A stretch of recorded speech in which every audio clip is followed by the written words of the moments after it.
Well, hello there, and welcome to the video. So, I just got done watching Star Trek Discovery, Season 5, Episode 3. We grow ever closer to the end. As always, if you like my videos, then please consider subscribing to the channel. And don't forget to hit that like button as well. So, this episode left me with shock, horror, mixed feelings. It was still Discovery levels of terrible, but it wasn't as terrible as other episodes of Discovery. There were a lot of good ideas in this episode and a lot of good lessons, I suppose, in some way, shape or form, but the execution was just they tried, bless them, they really tried, but the execution was really off. Now, I'll give you a basic plot rundown as best as I can from what I remember about this episode, in between almost falling asleep during some of the scenes. The episode, as you would expect, is a continuation from the previous episode, and they have a new clue, and they have to go to Trill to get that clue. So they go to Trill, and a series of Discovery type events occur, and I have to go through like this test to get the clue. And there's various sort of subplots as well with this episode. So I'll try my best to give you the basic rundown of what happens, but for the most part, yeah, it's a lot of different levels of Discovery. And I will get to the bits that I thought were less bad a little bit later in the video. However, let's get through the plot, shall we? So, Discovery goes to Trill. Oddly reminded of the bridge keeper from Holy Grail. They get to Trill and they talk to this head Trill person, and he's on the bridge. And all I heard was, "He who wishes to cross the bridge of death must answer me these questions 3. There, the other side, he see." Don't know why that came out as a pirate. But anyway, the bridge keeper asks them a question, and it's a riddle. And Burnham solves the riddle in, I think, about 5 seconds flat. She's just like, okay, so this is this is that, so that's the answer. And boom, it's solved. And they now have access to Trill, because without giving that answer, there was no way Trill was going to let them in to search for this clue. This is something that Trill has been hiding, like everybody else. It's just there's been this one big secret. Anyway, moving on. Burnham is going on the away mission because she's the captain and the key to everything and the space Jesus we all need. And she leaves her new first officer in charge. She gives him an assignment. He is to do crew evaluations, get to know and connect with his crew, which on the face of it isn't a bad idea. Every first officer should be able to liaise with the crew. And he's been given Tilly as an assistant for it. I knew everything that was going to happen, and it happened before my very eyes. So he's got to do that. Meanwhile, Adira is obviously going down to Trill, and that's where Fringe is, her boyfriend. Gray, I think that's his name, you know, the super annoying one. And they have to work out some stuff in their relationship, like anybody cares. We also have Saru and his fiancée. They want to announce their engagement, but there could be political ramifications for his fiancée. He takes it upon himself to be a bit of a man and try to protect her from the badness by postponing the announcement of the engagement, and she basically says, "I can protect myself, so shut up." And Saru goes, "Oh, I'm so sorry, I realise the error of my ways," and they make up. That's the beginning, middle and end of that subplot. The other subplot is Adira and Gray decide to break up because they'll always love each other. So they ditch on each other and they separate. It's feelings in space. It's fifis in space. We all know it. It is what it is. So that's 2 subplots down, 1 to go. But I just want to move on to the Burnham and Booker section of this. So Culber offers himself as a vessel for the Janara, which we saw in Deep Space Nine with Dax.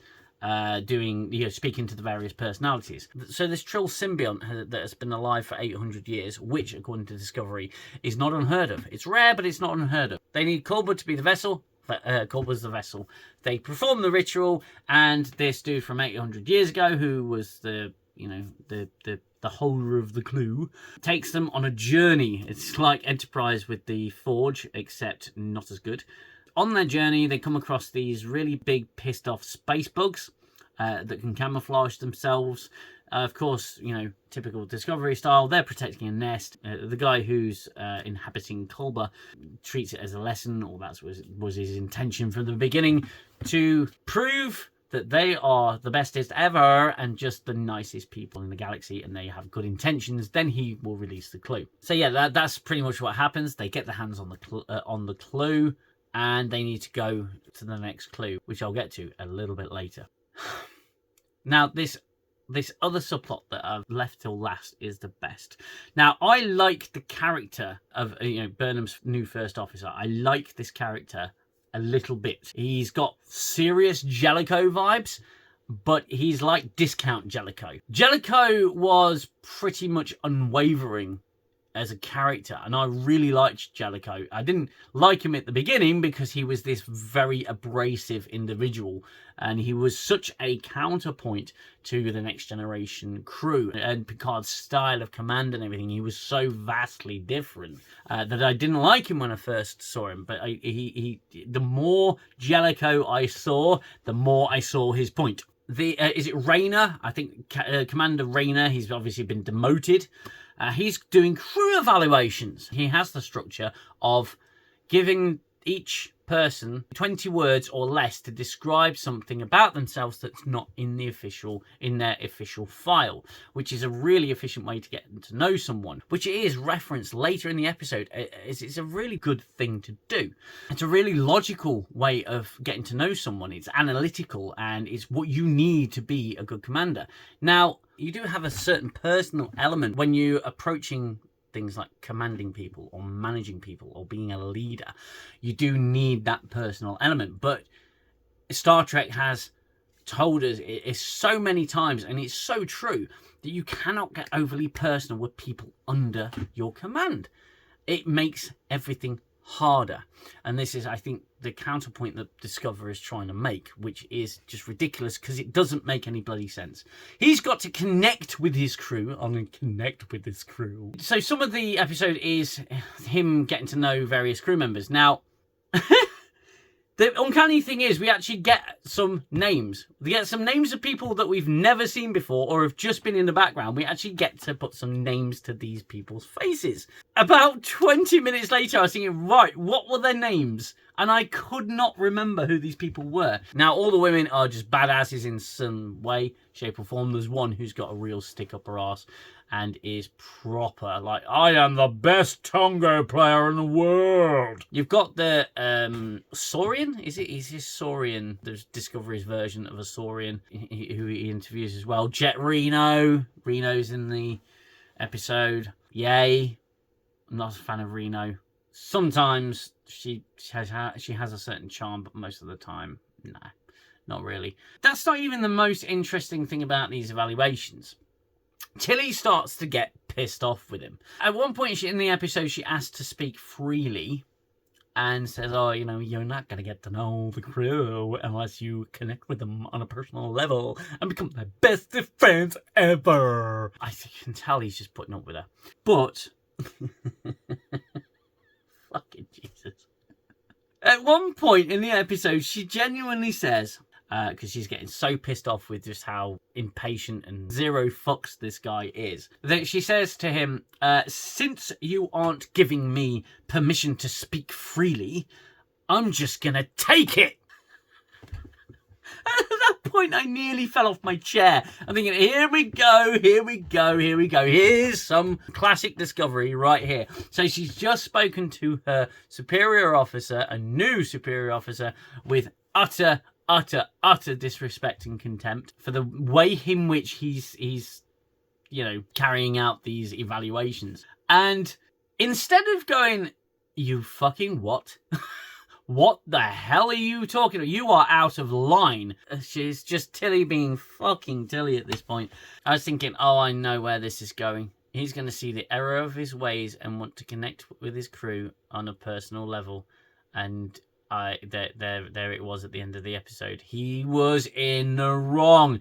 This guy, I can tell you now, is here to be beaten down by the crew of the Discovery, and he's going to end this season being Mr. Fifi's in space. They're basically obviously saying Discovery's message rules at this point. Now, with this episode, there were a lot of potential to tell a pretty grown-up story, or several grown-up stories. But in the end, it kind of felt like I was watching a kid's show, because it was all about the Fifis. The way it was presented, it reaffirms my belief that they are speaking to us and treating us like we are children. Now, there was a couple of specifics in this episode that I kind of have to get into. One thing that is constantly annoying me and annoying others is Burnham's incessant whispering. Most of the crew's incessant whispering, dramatic whispering too, is getting right on my nerves. Burnham is just the smuggest captain ever. She is so fucking smug. I hate Burnham with a passion. What an absolute arse of a character. I say it so often, and I don't get tired of saying it. Burnham is singularly the worst Star Trek character ever made, and Jesus Christ, there are some fucking candidates at this point. She's literally the worst character ever written. Ever! The worst! She's just awful. Fucking Jesus. You know, she has to go on every away mission because she's the main character. Oh, it's so bad again. It is so anti-Star Trek at this point. This show is just a Burnham show. It has been for fucking ages. And I like I say, I didn't hate this episode the way I hate most Discovery episodes. It has some redeeming qualities and then just shat them down the toilet. Burnham has to go on the away missions because Burnham's the key to fucking everything. You know, you got Tilly talking about, oh, you know, you got to, you know, come on, Raina, you've got to use your Fifis for the benefit of crew cohesion. Jesus Christ, I don't think Picard ever needed this kind of bullshit. I don't think Janeway ever needed this kind of bullshit. Yeah, she did interact with her crew on a personal level.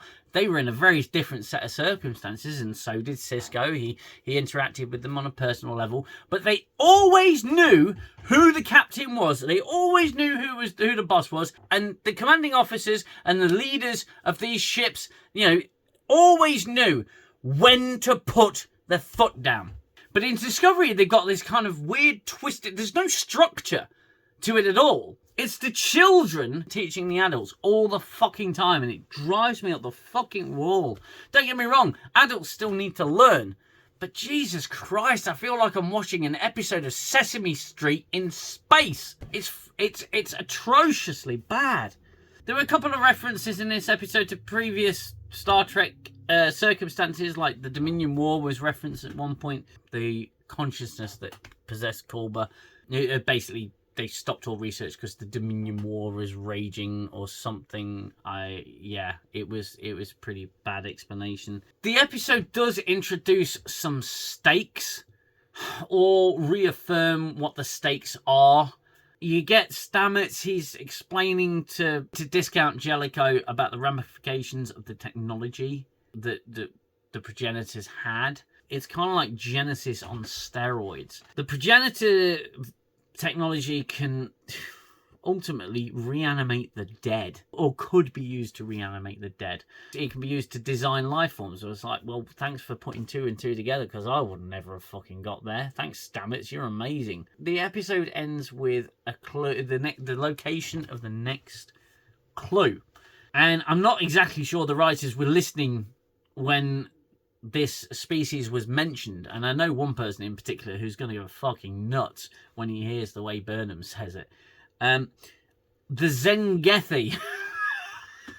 The Serengeti. The Zengethi. They must mean the Zenkethi, you know. Zenkethi. The Zenkethi have the next clue or is located in Zenkethi space. Now, who knows? We might get to see Star Trek Discovery completely annihilate the concept of the Zenkethi.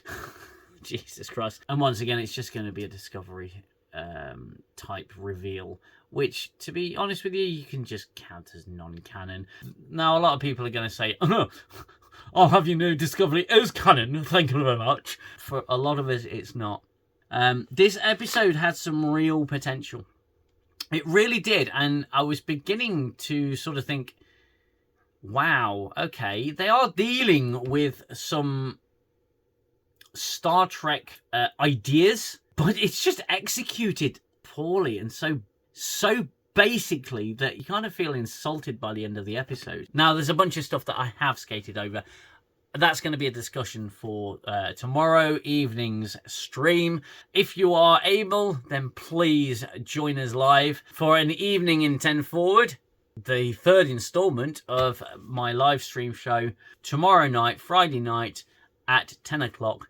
British time, of course. We will delve a little deeper into this episode. I'll get the thoughts of my guests as well. This episode was definitely wasted potential. Those were my thoughts in the episode. If you like this video, then please hit the like button. If you like the channel, then please hit subscribe. If you want to see more, don't forget to hit that bell notification as well, because YouTube is just terrible with things like notifications, certainly on new videos. So yeah, until next time, you look after yourselves. Please look after one another, and I will see you, hopefully, tomorrow for the live stream. If not, I'll see you next video. Take it easy. Look after yourselves. Bye-bye for now. I need the silence, stop the violence of the war in my head. Time's the healer, the eraser of all done and said. And as I fall back to my shelter, I know I'll only find peace in your smile.